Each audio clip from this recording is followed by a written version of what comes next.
Welcome to my channel. And today, naririto tayo sa Crowne Plaza Hotel dito sa Seattle, Washington, United States of America. And for today's vlog ay gagawa tayo ng video tungkol sa kaibahan ng mga mayayaman at mga mahihirap.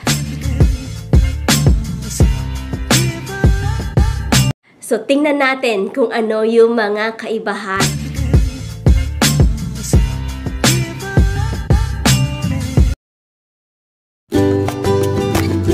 Ang totoong mayaman ay hindi nagtitipid. Mga hindi ganun kayaman, nagsishare lang ng room. Kaya dalawa yung bed namin dito. Ayan, kasi nagtitipid. Doon kami ng asawa ko. Nandito naman sa kabila yung nanay ko at saka yung kapatid ko. So, 4 kaming adults at saka isang kid. Ang totoong mayaman ay hindi nagpo-post sa social media.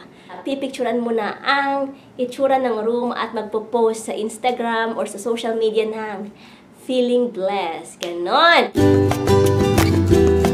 Kapag mayaman ka, wala kang pakialam kung ang kakainin mo ay i-charge sa'yo. Kung ang mga tubig, ang mga kape dito sa loob ng room ay libre or hindi. Babasahin kapag libre yung mga kape, ganon. Takot na i-charge ng mga coffee, ng mga water. Kapag mayaman ka, hindi mo inuuwi ang mga free na mga sabon, lotion, at saka shampoo and conditioner. Ayan, pati yung sabon, ito. Pero, kapag mahirap tayo, ang ginagawa natin, lahat yan inuuwi natin. Diba? Aminin nyo yan.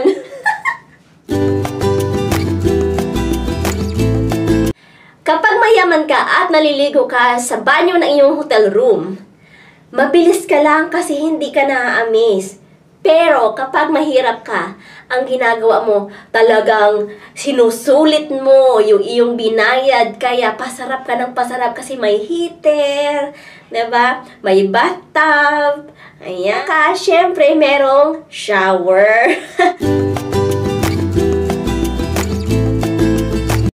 Ang mayayaman, wala silang pakialam sa itsura ng kwarto after nila gamitin or kapag oras ng check-out. Kasi, ang reason nila, may tagalinis naman, may chambermaids naman. Mag-iiwan na lang sila ng malalaking tips. Pero, ang ginagawa nating mga mahihirap, inaayos natin yan kahit papaano. Kasi nahihiya tayo dahil minsan hindi na tayo nag-iiwan ng tips. Minsan pa, ang mga mahihirap or yung mga pasosyal, dinadala nila yung mga papers na naiiwan sa loob ng hotel. Ayan. Para naman, kapag may mga bisita sila at may nakalagay sa kanilang mga papel na pangalan ng hotel, sasabihin nila, yes, I stay in that hotel. Ganun. Kasi gusto nilang malaman ng mga tao na nagstay sila sa mamahaling hotel. Yung mga totoong mayayaman, hindi na sila nagdadala ng ganito. Iniiwanan na lang nila ito sa kanilang hotel room. Pero okay lang yan. Mayaman man o mahirap, pwede kang mag-stay sa hotel. Kasi pera mo naman ang gagastusin mo. Enjoy mo ang iyong pera kasi nagtatrabaho nga tayo para ito ay gastusin. Thank you guys for watching. Bye! Iuwi na natin to ha. Sayang eh. Ilang gamit din to. Makakatipid tayo sa sabon, tsaka sa lotion, pati sa conditioner.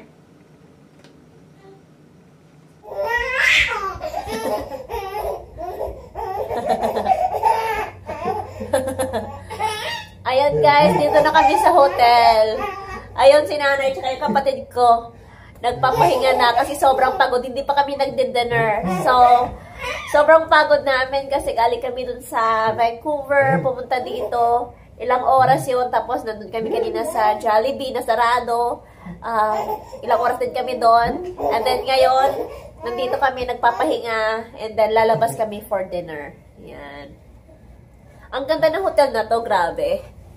Sosyalin, kaya lang makalat. Wala lang kaming time mag-ayos. Ano siya, isa siya sa pinakamataas or I think ito nga yung pinakamataas na hotel dito sa Seattle. It's the tallest hotel here, I think. Eh? It's pretty tall. It's like 32 stories. 32 stories? Something like that, yeah. Wow. That's what the elevator went. Okay. Makalat yung gamit namin. Kasi pagod kami, grabe. Tapos, may sakit pa rin ako. Sinisipon pa rin ako. Hindi ako makahinga masyado. Ayun, guys, okay?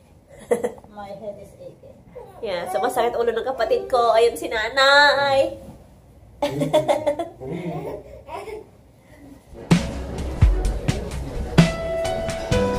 Guys, ayan yung hotel namin. Tingnan nyo kung gaano kataas.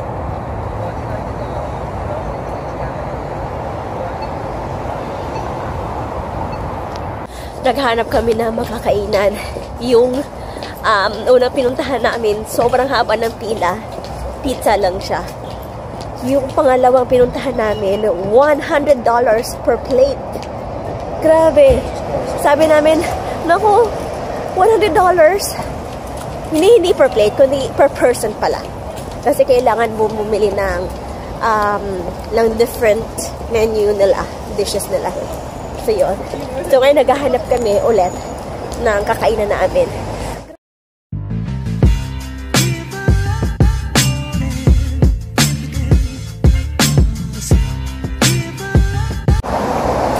Sabi ni nanay, sana daw natulog na lang kami. Kasi kanina po kami sa labas. And, lakad kami ng lakad. Ang ginaw kaya, dalawa kaya ang jacket ang suot ni nanay.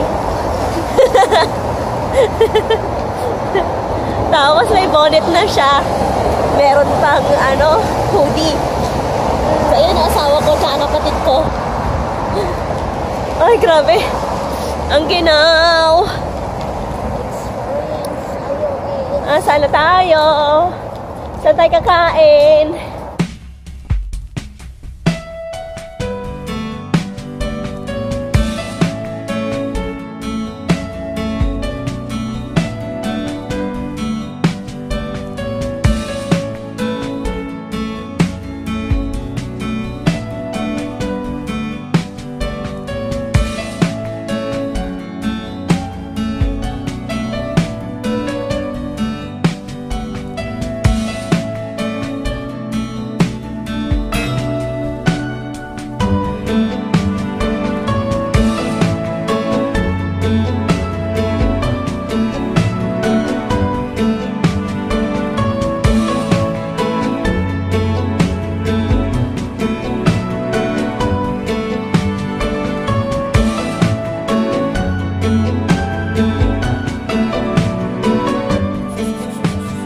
Good morning, good afternoon, and good evening,